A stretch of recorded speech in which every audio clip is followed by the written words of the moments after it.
공수처는 왜 일을 이렇게 합니까?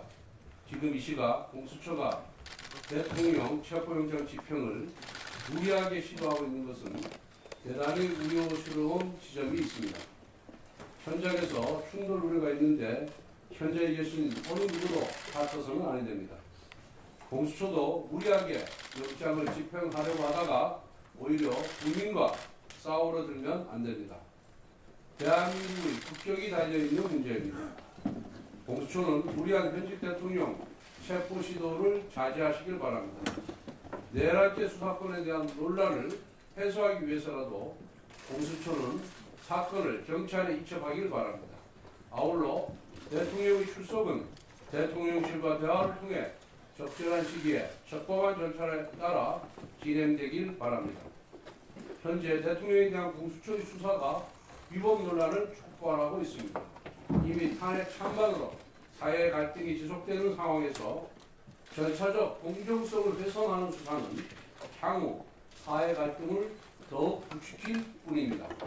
우선 공수처는 내란죄 수사권이 없습니다. 그럼에도 불구하고 직권남용을 통한 내란죄 수사를 자임하면서 체포영장까지 청구하였습니다. 2종 원동기 장치 자전거 면허증을 들고 포크레인까지 운전하겠다고 나서는 모습입니다. 또한 공수처가 청구한 영장에도 문제가 있습니다. 통상 공수처의 영장은 서울중앙지법에서 해왔습니다. 그런데 이번에는 유독 서부지법에 신청했습니다. 편의적인 판사 쇼핑을 했다는 지적이 나와도 할 말이 없는 상황입니다. 게다가 공수처가 발부받은 수색영장에 형사소송법 제110조, 제111조의 적용은 예외로 한다라는 내용이 명시되어 있습니다. 군사상, 공무상 비밀 장소 수색에 기관 허락이 필요하다는 조항을 판사가 자의적으로 삭제한 것입니다. 판사는 법의 영역 안에서 법적 판단을 하는 사람입니다. 그런데 이번 영장 전담 판사는 법의 영역 밖에서 법의 적용 여부를 자의적으로 판단했습니다. 즉 판사가 법 위에 선 것입니다. 사법부 역시 국정 운영의 한 축입니다. 그런데 사법부 일원인 영장 전담 판사가 입법권을 침해하는 것은 상권 분립의 헌정 질서를 훼손하는 몰권 행위입니다. 사법부는 해당 판사를 직무 배제하여야만 합니다. 공수처와 사법부에 촉구합니다. 민주주의와 법치주의는 적법 절차의 원칙을 통해서만 구현됩니다. 정치적인 이유로 원칙에 예를 적용하기 시작하면 결국 정치가 법치를 훼손하는 것입니다. 이 모든 논란의 원인은 공수처가 내란죄 수사 권한이 없기 때문입니다. 그렇다면 공수처는 대통령실과 적절하게 협의해서 영장 청구 등 수사를 진행하든지 아니면 완전히 수사에서 손을 떼고 경찰의 수사를 맡기든지 해야 할 것입니다.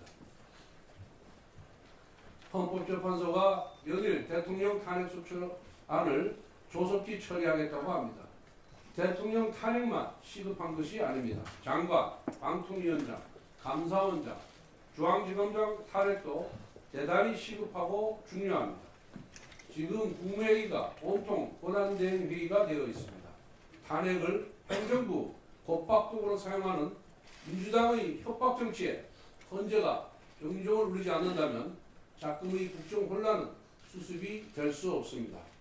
손준성 검사장 탄핵은 형사사건의 법원 판결을 기다린다는 이유로 1년 넘게 멈춰섰습니다. 지난달 6일 2심 무죄 판결이 나왔는데 언제 나올지도 모르는 대법원 판결만 하세월 기다리겠다는 것입니까? 헌법재판소는 최재형 감사원장 탄핵에 대해 소추 사유가 불분명하다고 밝혔습니다.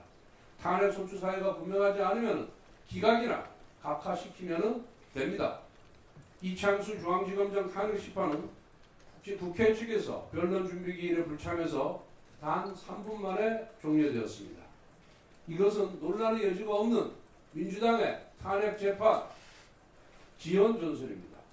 이준숙 방통위원장 탄핵 소추안은 가결된 지 벌써 5달이 넘었습니다. 그런데 헌재가 지난해 12월 24일로 예정되어 있던 마지막 변론 기일을 1월 15일로 연기했습니다.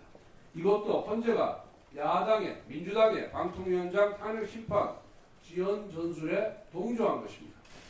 한덕수 대통령 권한대행 탄핵 가처분 신청은 쟁점이 아주 간단합니다. 의결 병조수가 151석이냐 200석이냐만 따지면 됩니다. 대통령 권한대행으로서의 직무수행까지 탄핵소추 사유를 명시한 탄핵소추문이 정족수 151석으로 통과된 것이 유효한가를 따지면 됩니다. 지금이라도 얼마든지 빠른 시간 내에 종결시킬 수 있습니다. 헌법재판소는 조속한 국정안정을 위해 헌재에 계류되어 있는 장관, 방통위원장, 감사원장, 검사들의 탄핵소추안을 신속하게 처리할 것을 다시 한번 촉구합니다. 아울러 헌재에 당부드립니다. 야당의 엉터리 탄핵 소추문을 보완해주는 논리를 헌재가 개발하면 안 됩니다. 헌재는 국회가 제출한 탄핵 소추문을 입각해서 판단한 다음 인용, 기각, 각하 중에서 결론만 내면 됩니다.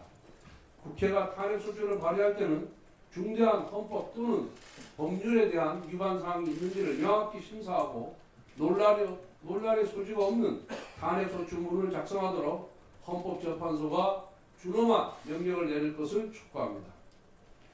오늘은 우리 당의 상임 고문이시자 15대 국회 전반기 국회의장을 역임하신 고 김수환 국회의장님의 연결식이 있습니다. 의장님은 고 김영삼 대통령의 민주화 평생 동지였고 의회 민주주의를 지킨 거목이셨습니다. 또 생전에 당과 국회를 위해 애정어린 고언을 많이 해주셨던 분입니다. 특히 우리 정치에 대화와 타협의 중요성을 많이 강조하셨습니다.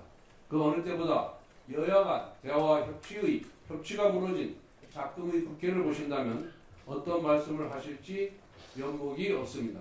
오늘 여야 정치인 모두가 김수환 부장님의 뜻을 새겼으면 합니다. 고 김수환 부장님의 명복을 빕니다.